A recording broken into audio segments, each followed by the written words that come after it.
तो चलिए दोस्तों स्टार्ट करते हैं हमारी मिसलिनियस एरर्स को, जिसकी हम 150 तक एरर्स कर चुके हैं और आज हम करेंगे 151 से 175 तक। दोस्तों ये बहुत ही इंटरेस्टिंग है और बहुत ही इंपॉर्टेंट है और ये आपकी कंप्लीट प्रैक्टिस कराएंगी एरर्स की और आप कह सकते हैं ग्रामर की, क्योंकि अगर आप एरर्स ढूंढने लगते हैं तो ग्रामर का पार्ट आपका बहुत ज़्यादा क्लियर हो जाता है। उसके बाद sentence improvement, fill ups, cloze test, जहाँ भी ग्रामर आती है वहाँ पर आप उसे आसानी से कर पाते हैं। तो चलिए दोस्तों देखते हैं आज की पहली एरर नंबर 151।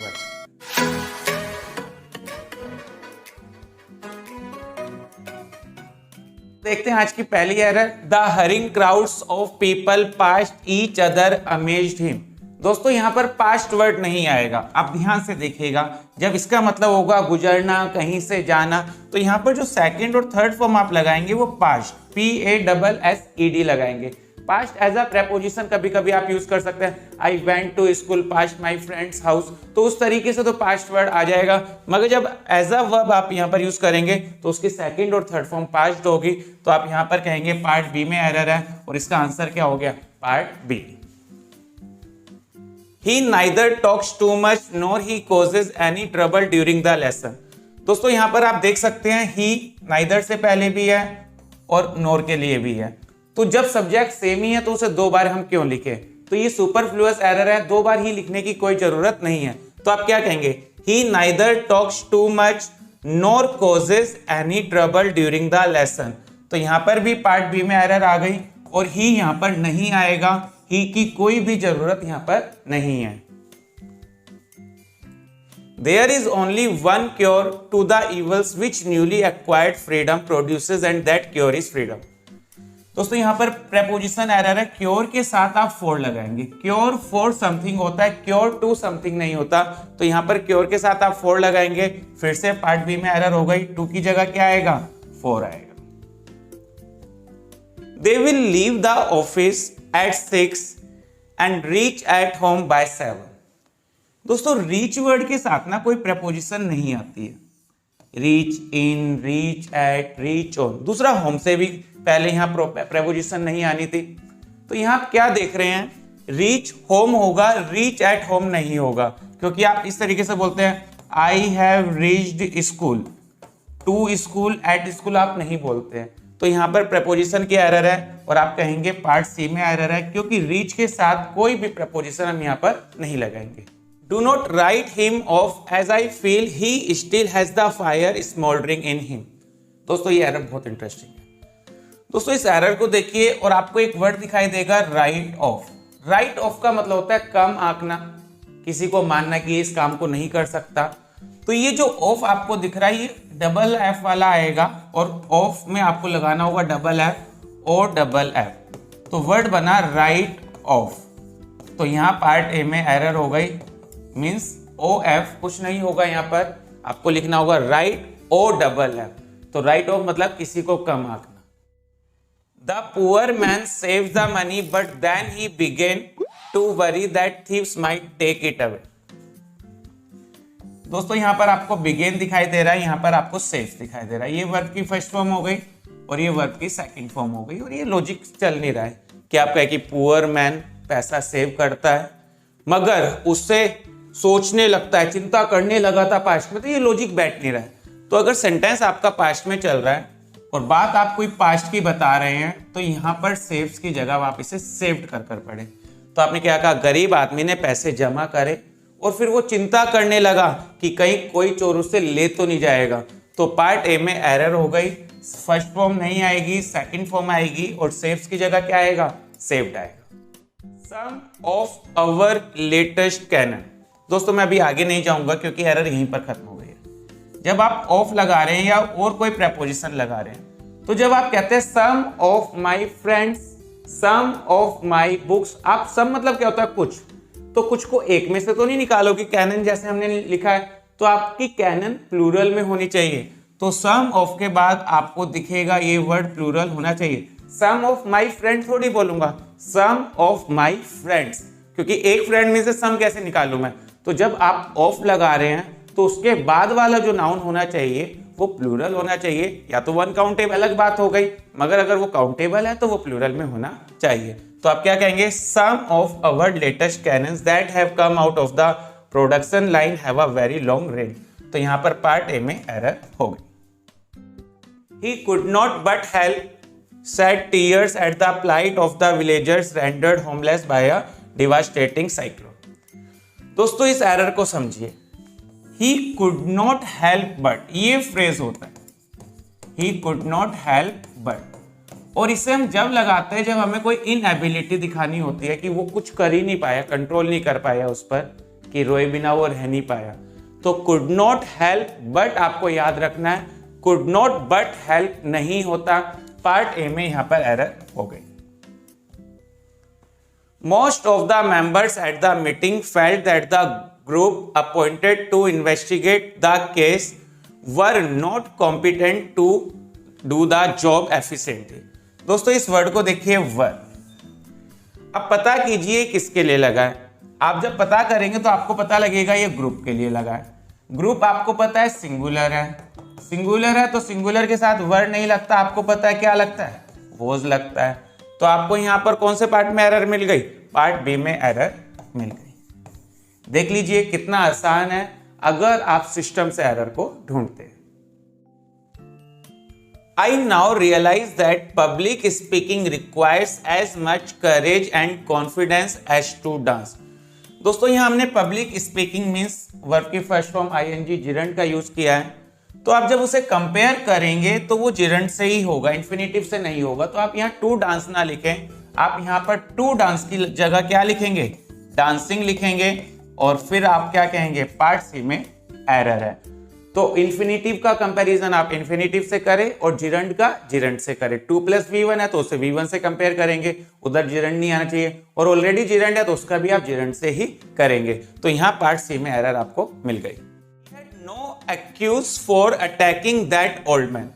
दोस्तों यहाँ कोई सेंस नहीं बन रहा accuse वर्ड का, क्योंकि accuse मतलब आरोपी या आरोप लगाना।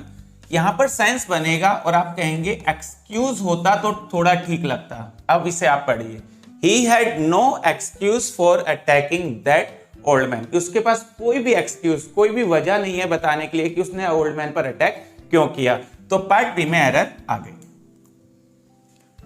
Tired I was, I had to keep on working till the wee hours of the morning। भाई थका हुआ था उसके बावजूद, या हालांकि मैं थका हुआ था, तो ये सेंस आ रहा है। तो टायर्ड इस तरीके से अकेला सेंस बना नहीं रहा है कुछ, तो आप क्या कहेंगे, although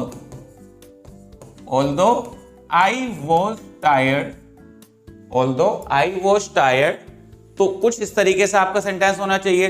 टायर्ड आई वॉज कोई लॉजिक बना नहीं रहा था यहाँ, तो although, in spite of, despite, कुछ ना कुछ ऐसा होना चाहिए जो अपोजिट यानी कि कॉन्ट्रास्ट दिखाए दो सेंटेंसेस में। तो कुल मिलाकर आप यहाँ कह सकते हैं पार्ट ए में एरर है और उसे हमें सुधारना। The suggestion given by him is as bad if not worse. दोस्तों पार्ट बी बहुत ज्यादा एरर लेके चल रहा है। देखिए कैसा, पहली बात तो एज बैड और एज का होना यहाँ कंपलसरी था, और जब आप देन लगा रहे हैं, कंपेयर कर रहे हैं, इसका मतलब कंपैरेटिव डिग्री आनी चाहिए। वर्स्ट सुपरलेटिव डिग्री है तो यहाँ पर वर्स आएगा। तो कुल मिलाकर आपने कहा एज भी आना था, वर्स भी आना था, तो पार्ट बी इसकी एरर हो गई। 163 part B. Our beloved Prime Minister is known by the prominent figures all over the world। दोस्तों ये भी प्रेपोजिशनल एरर है। कैसे समझिए, इज नॉन, नॉन एक ऐसा वर्ड है जो अपने साथ बाय नहीं लेता, वो अपने साथ टू लेता है। आप ऐसा पैसिव वॉइस में पढ़ते हैं कि कुछ पर्टिकुलर वर्ड होते हैं, जैसे सरप्राइज, वो भी बाय नहीं लेता है। तो कुछ पर्टिकुलर वर्ड्स होंगे जो अपने साथ बाय नहीं लेंगे, वो उसके अलावा, जैसे कंटेंट बाय नहीं होता, कंटेंट इन होता है, तो और भी वर्ड्स आप वहां पर देखेंगे।